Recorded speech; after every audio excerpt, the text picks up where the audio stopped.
Hey, this is Chris with Destination Art, and today I am playing with watercolor. I'm trying to learn some new techniques, and one of the things that I would like to do is I would like to loosen up my watercolors. I tend to paint very thick, dark paint. I attempt to get realism and, of course, always fail. And I really like loose watercolors. So one of the things that a challenge I've given myself is to actually paint every day and paint in a loose watercolor style. So the other thing that I want to do is I want to learn to leave white paint.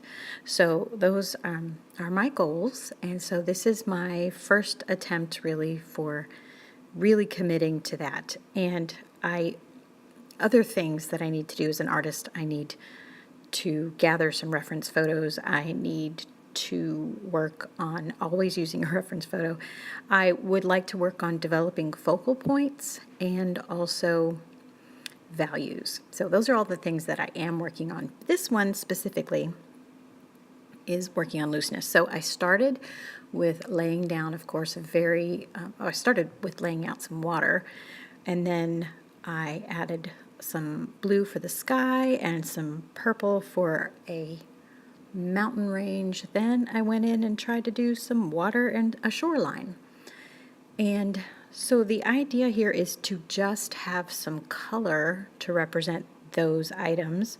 I did film, no, sorry, I'll get it right here.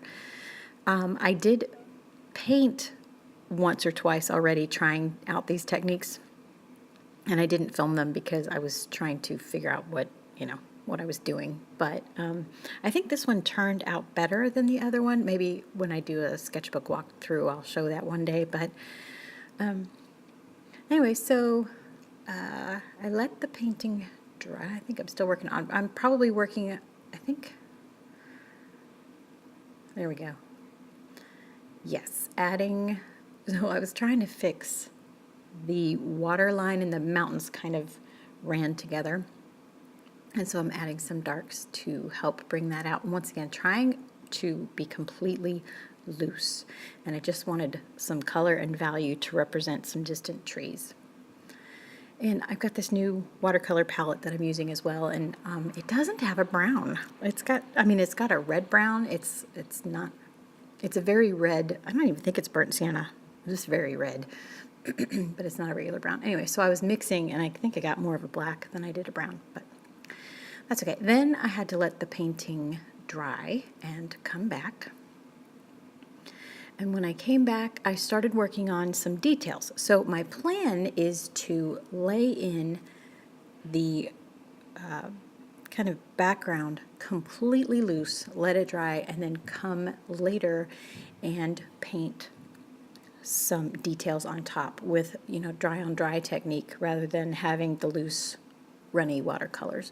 So here I am just trying to add some grasses, and I got this script brush and I could not make that sucker work.